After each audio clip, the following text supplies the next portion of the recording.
Welcome everybody to our third and final week of habits. This series of messages in which we've been exploring a couple of key areas of our lives in which small changes done consistently over long periods of time can make a huge impact in our lives.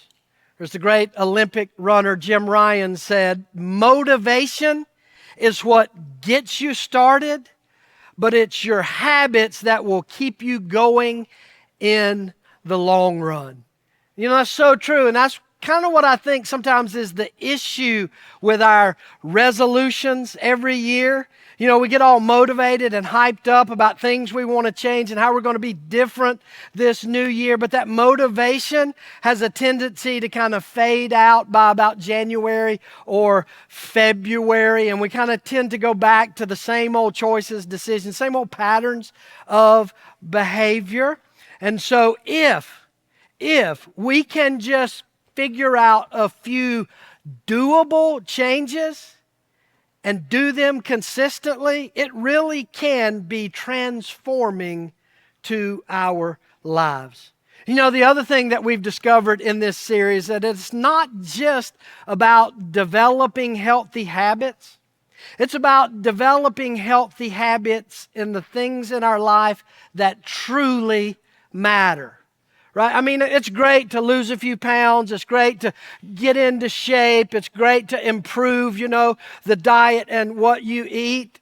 But even if you do that, it's not really transform. I mean, it's a good thing. It's a healthy thing, but it's not going to transform your lives. And so that's why in this series, we've been focused on a couple of very specific, very crucial areas of our lives. We started out week 1 in focusing on our relationships and developing some healthy habits that will improve the quality of our relationships, because after all, relationships are the most important thing in our lives. And then last week we talked about money, not because money is the most important thing in our lives, but because money touches and influences all the important things in our lives. And so today what I want to do is wrap this thing up by looking at some healthy habits for spiritual growth. Like, my assumption is all of us want to grow spiritually. We all want to be a little closer to God. We all want to get a little better at living out our faith in our daily. I mean, just the fact that you're at church or that you're watching church online probably tells me that you have some level of desire for some spiritual growth. Unless you came looking for a girlfriend or a boyfriend, then that's a whole nother subject, but we're glad you're here. We all want to grow spiritually, but here's the thing. Desire by itself won't do it. Just desiring to grow spiritually won't do it. You have to develop some habits that over time will develop you spiritually. Now, I guess before we start talking about spiritual growth, we better make sure we're all on the same page. Because we live in a culture that has a broad definition of what it means to be more spiritual, right? To be a more spiritual person. And to be honest with you, over the last 75 years, the American church has kind of woven this idea of spiritual maturity into this idea of knowledge, right? The more you know about the Bible, the more you know about God, the more spiritually mature you are. But that's simply not true. I mean, I know in graduate school, I had professors, biblical scholars, men and women who had devoted their lives to studying and understanding the Bible, who didn't actually believe what was written in the Bible. So it's so much more than just knowledge. So what is spiritual growth? Well, the Bible makes this crystal clear. The Bible defines spiritual growth as becoming more like Jesus. Spiritual maturity is seen in developing more of the character, the compassion, the behaviors, and the responses and reactions of Jesus in our lives. A couple places you see that really clearly. One is in Paul's letter to the church at Rome. In chapter 8, most of us know Romans 8:28, that famous verse. God works all things together for the good of those who love the Lord and are called according to His purposes. You know that verse. Do you know the very next verse? It's Romans 8:29. Look at what it says. For God knew His people in advance, and He chose them to become like who? What does that say? Like to become like Jesus. Paul also writes in his letter to the church at Ephesus, in that great chapter of Ephesians 4, where Paul is talking about the church, collectively, how the church can unify and grow spiritually together. And look at what he says, verses 14 and 15. He says, then we, us as a church, will no longer be immature like children. We won't be tossed and blown about by every wind of new teaching. Instead, we will speak the truth in love, growing in every way more and more like Christ, who is the head of His body, the church. So if we're going to develop habits that make us more like Jesus, then maybe we ought to look at some of the habits that Jesus had in His life. We're going to look at 4 things today that were consistently a part of Jesus' life. And from that, we're going to learn 4 habits for spiritual growth. 4 habits that can make us more like Jesus. Make sense? Tracking with me? Let's jump in. Number 1, the first habit I need for spiritual growth is to consistently connect with God and other believers. To consistently connect with God and other believers. And you see both of these habitually in Jesus' life. You read the Gospels and you'll see Jesus had this habit of slipping away from everybody, to get away by Himself, to spend time in prayer, and to spend time in His Father's presence. In fact, there are 9 specific references in the Gospels, 9 different times, at least that are recorded, where Jesus slips away. He did this so frequently that look at what Luke writes in Luke 5:16. It says, but Jesus often withdrew to lonely places and prayed. And here's what's really interesting. If you look at those 9 times where Jesus did this, where He kind of snuck away from everybody, it almost always happens during the very busiest moments of Jesus' life. Jesus slips away when there are big crowds trying to crowd in, people wanting to be healed, people want to hear Him teach, people want to hear. The more people tried to get around Him, the more pressure, the busier He became, the more likely Jesus was to slip away in the middle of the night, to get away from them. Not because He was sick and tired, right? It's not because, Lord, I got to get away from these people. They are sucking the life out of me. I need a break. No. Jesus did this to renew, to recharge, to refuel, and to refocus so that He could then go back and care and minister to the people in need around Him. See, that's why we are constantly urging you, begging you, pleading you, berating you to set aside time every day to spend time in God's Word and in prayer and just sitting and soaking in the presence of our Father. It's not about checking off some religious to-do list. It's not about getting a better education in the Bible. It is about connecting authentically with God. So let me say this. If you've never had that habit in your life, maybe you didn't grow up in church, you didn't know you were supposed to, all this is new to you, or if you've had a time when you had this habit in the past, but life's gotten in the way and you've kind of drifted and you don't really do it, especially if you're busy, let me encourage you to do something for the next 6 days.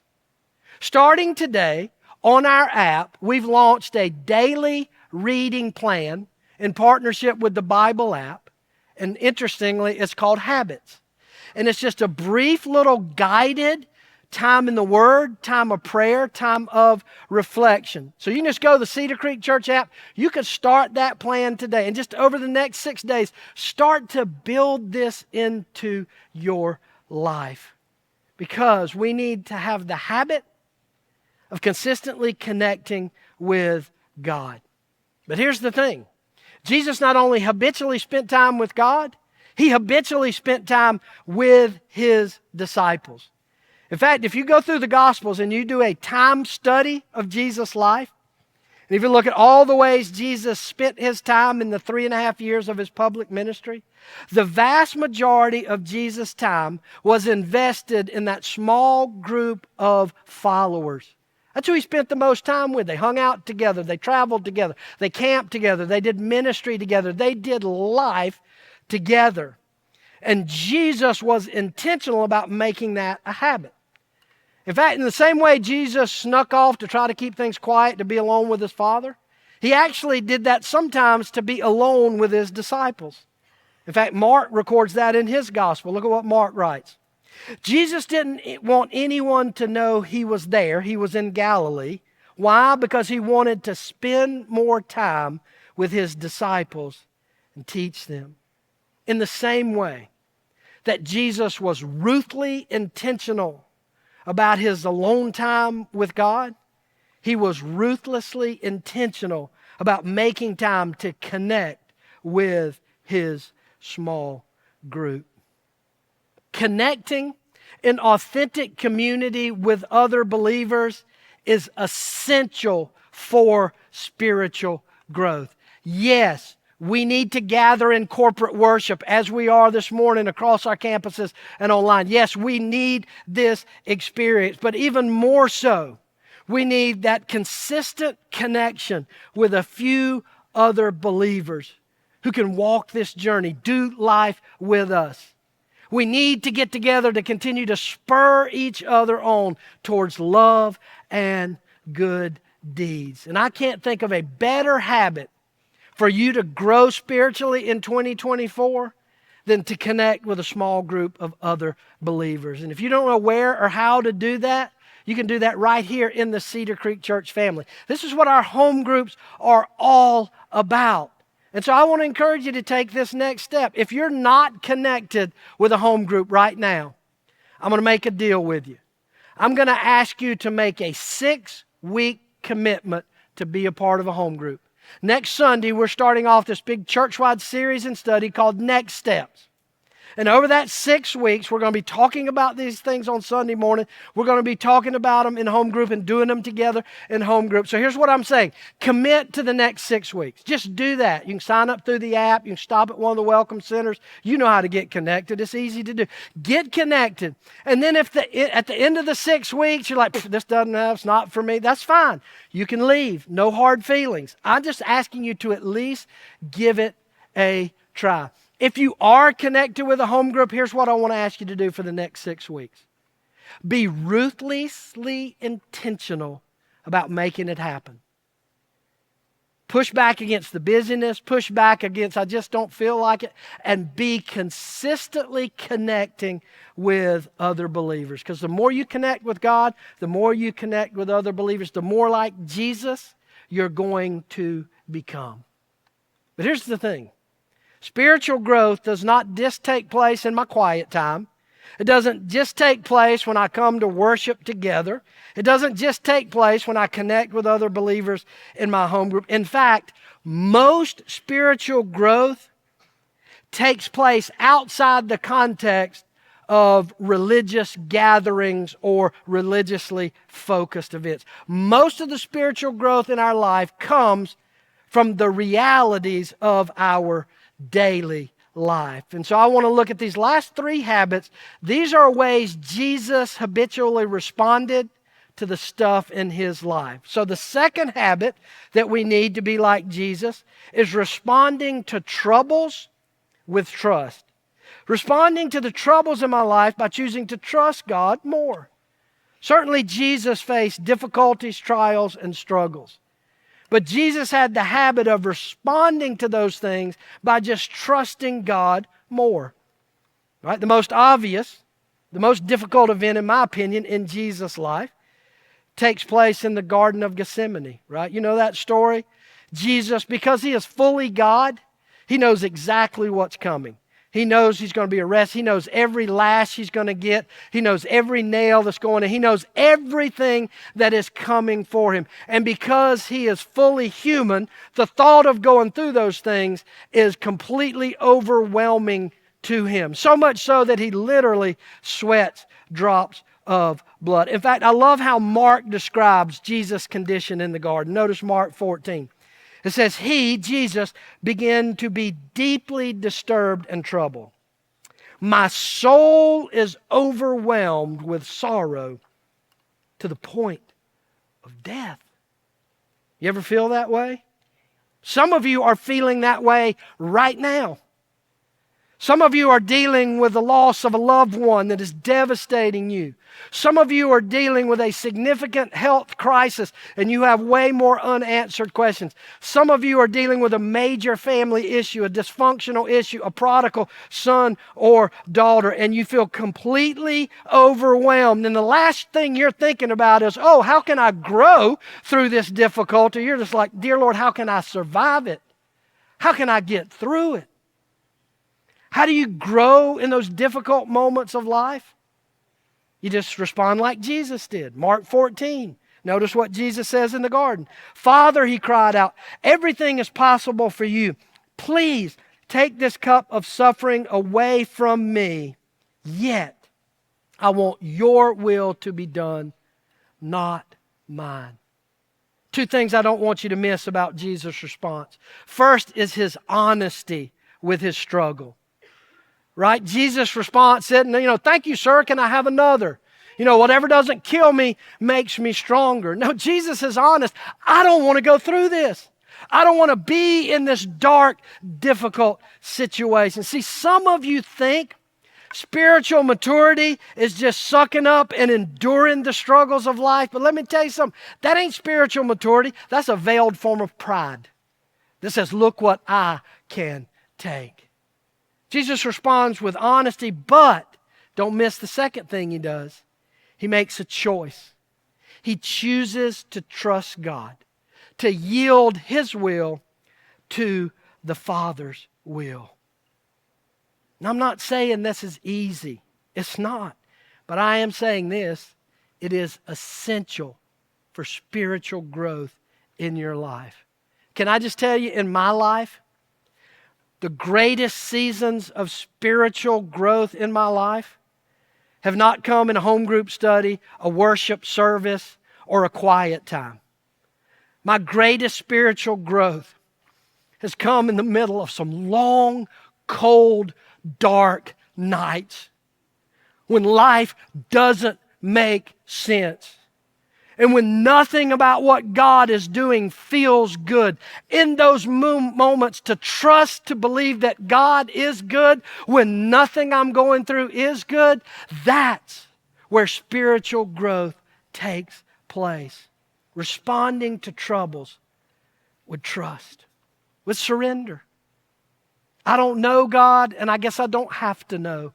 I will simply choose to trust you through the broken, shattered heart and tear-filled moments of my life.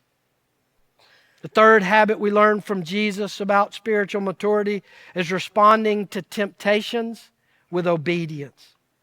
Responding to temptations with obedience. See, if troubles are those things designed by God to teach me to trust Him more, then temptations are designed by our enemy Satan to try to convince us to trust ourselves more than we trust God. Because that's what temptation is. Every temptation basically comes down to this: to choose a shortcut to meeting legitimate needs in illegitimate ways. That's what a temptation is. To convince you to meet a legitimate need in an illegitimate way. Right? We all have a need to have purpose and meaning in our lives. God created us to live lives of purpose and meaning.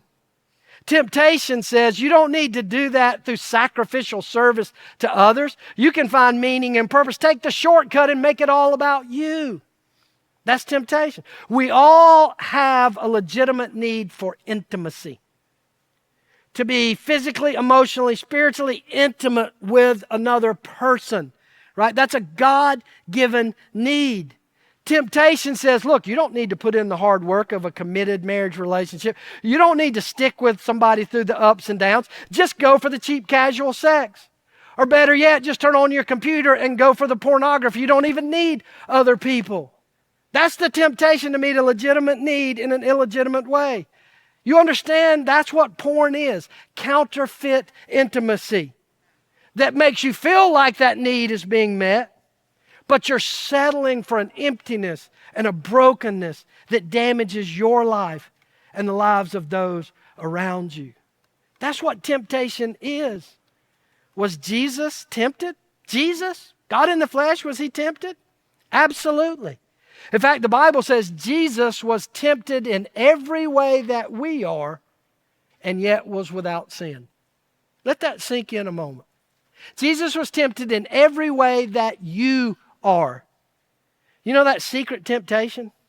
That thing that nobody else knows about? That thing that always makes you feel so dirty and worthless and like God could never love you? That temptation? Jesus experienced that same temptation. I think it was Martin Luther, the great reformer, says, look, you can't keep the birds from flying over your head, but just don't let them build a nest in your hair. Responding with obedience. Maybe the most famous example of Jesus being tempted was at the very beginning of his public ministry. Right? Remember, he's baptized by his cousin, John. And then notice what happens right after his baptism, right after the spiritual high. Notice Matthew 4:1. Then Jesus was led by the Spirit into the wilderness to be tempted there by the devil. And if you read Matthew chapter 4, which I would encourage you to do, you read through the way Satan tempts Jesus, it will show you he's the same way he tempts us today. He tempts us with physical desires. Right? Turn this bread into stone. You ain't eating 40 days. You got to be hungry. Right? He tempts us with pride. Right? You show people who you are. Jump off the Temple Mount. The angels will catch you. You're the Son of God. You know, display your superpowers, big man. And then he tempts us with God's glory, taking the glory from God. Right? Just bow before me, and I'll give you all the kingdoms of this world. Those are the same ways that God tempts us. In fact, the fact that Jesus was tempted, you know what that tells me? I'm never going to outgrow temptation. I'm never going to get to some point of spiritual maturity where I'm no longer tempted. Now, over time, those temptations change. Right? I'm 61 years old now. The things that tempt me as a 61-year-old are different than the things that tempted me as a 20-year-old, but I still have temptations in my life. We don't outgrow temptations. Spiritual maturity is not growing beyond your temptations. Spiritual maturity is choosing obedience when you are tempted. And that's what Jesus does. Matthew 4:10 says, Jesus said, away from me, Satan, for it is written, worship the Lord your God and serve only him. Two ways Jesus responds to temptation. One, he confronts it. He calls it what it is. Get away from me, Satan. This ain't real. This ain't true. This ain't good. Some of you, you know the reason why you keep struggling with that same temptation over and over and over again? It's because you've never confronted it and called it what it is. You hide it away. You never tell anybody. Nobody knows you're going through it. And that's right where the enemy wants you, isolated, feeling horrible about yourself, instead of confessing it and, walking with somebody that can hold you accountable, can also say, yeah, I struggle with that too. Right? So you got to confront it. But then the second thing Jesus does is he chooses obedience. What does that mean? Jesus chose the long-term promises of God over the short-term gratification of sin. Responding to temptation with obedience. And then finally, number 4, the fourth habit we learn from Jesus is responding to wrongs with forgiveness. Responding to wrongs with forgiveness. It's what Jesus did. In fact, it's probably the most obvious thing Jesus did. Forgiveness is what Jesus is most known for, right? I mean, people who don't know anything about the Bible, don't know anything about Jesus, they kind of know, yeah, that's the turn the other cheek guy, right? That's the guy who died on a cross to forgive sins of others, right? That's what Jesus is all about. In fact, when Jesus taught us to pray, you remember that one line he put in there? Forgive us our trespasses as we forgive those who trespass against us. Probably the best example of forgiveness in Jesus' life has to be while he was hanging on the cross. Notice Matthew 27. It says people walked by and insulted Jesus and shook their heads. The Jewish elders were also making fun of Jesus. And in the same way, the robbers, even the thieves who were in the middle of being crucified beside him, also insulted him. Think about that. Here is Jesus literally laying down his life, suffering, giving his life to forgive their sins, and they're sitting there abusing, mocking, wronging him. Like if I'm Jesus, I'm just telling you, if I'm Jesus, none of y'all getting into heaven because I ain't dying. I'm coming down and smiting you, right? I'm like, I'm dying for them, and they're going to spit in my face. Oh no, smite them, call down some angels. And I'm not Jesus. Thank God. But can you imagine? Can you imagine what Jesus went through on the cross? No, none of us can. But all of us know what it's like to be hurt. All of us know what it's like to be taken advantage of by others. All of us know what it's like to be wronged by the people close to us. And when we are, we have to develop the habit of responding to that like Jesus did. Luke 23, notice, Jesus said, Father, forgive them because they don't know what they're doing. You know what Jesus is doing? He's yielding his right to get even. He's yielding his right to even the score. He's yielding his right for justice. How do you do that? How do you forgive like that? Well, I think it starts by understanding what forgiveness is and what forgiveness is not. Forgiveness is not saying that what that person did is okay. Forgiveness is not saying that what they did is no big deal. Forgiveness is for the big deals. If it's no big deal, forgiveness is not needed. Forgiveness is not resuming the relationship with trust unless changes have been made. Forgiveness is simply releasing the pain that others have caused you to God.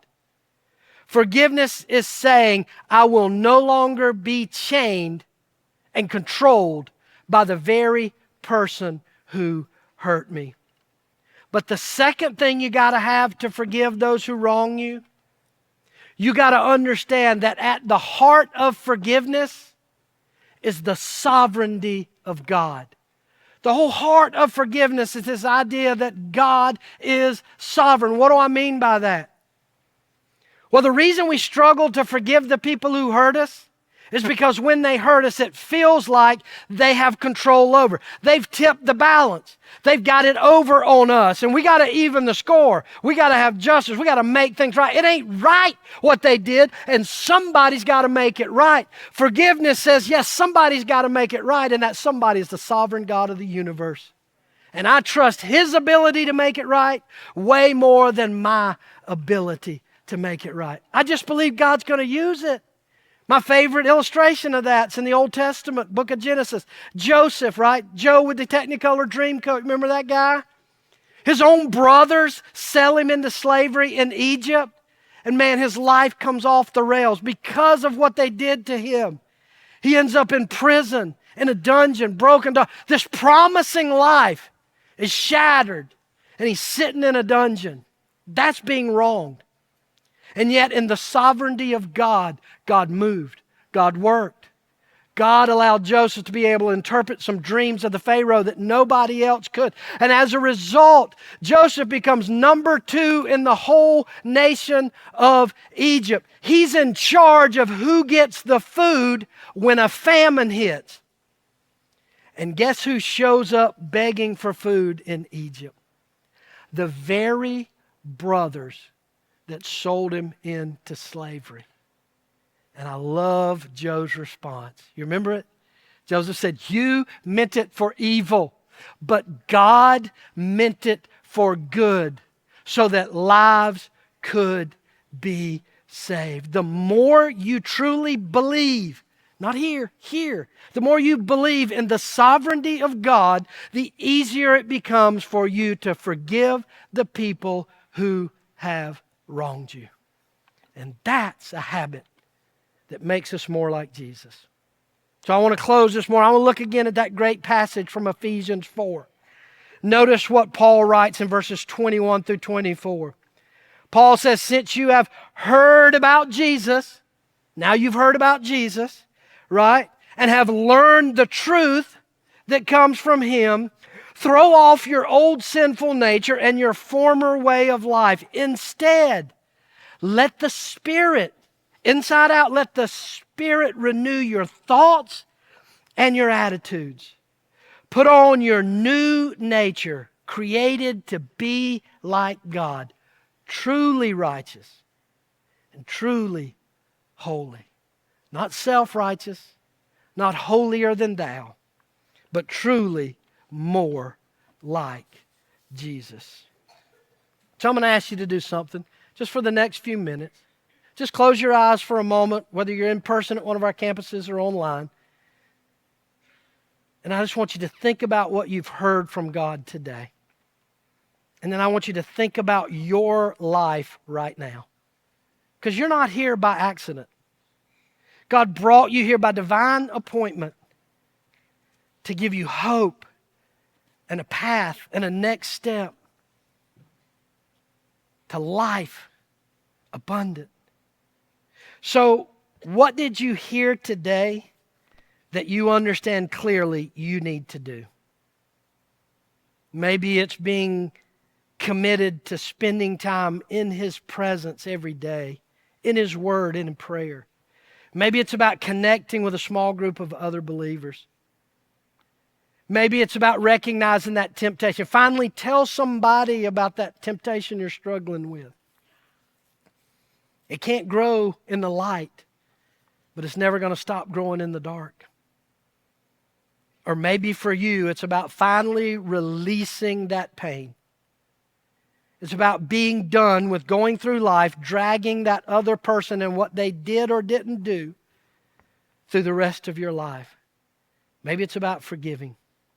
Maybe it's about truly believing and living in the sovereignty of the Father who loves you and died for you. I don't know what it is for you, but I know none of us are capable of doing this. This isn't about willpower. These habits are not about what we can discipline and gin up ourselves. This is about yielding to the Spirit's control. So, Father, we need your Spirit right now. We need you to begin to transform us. We know the steps we need to take. We confess that we cannot take them without you. So, Father, move, work among your church, your family. Help us be more like Jesus. In your name I pray. Amen.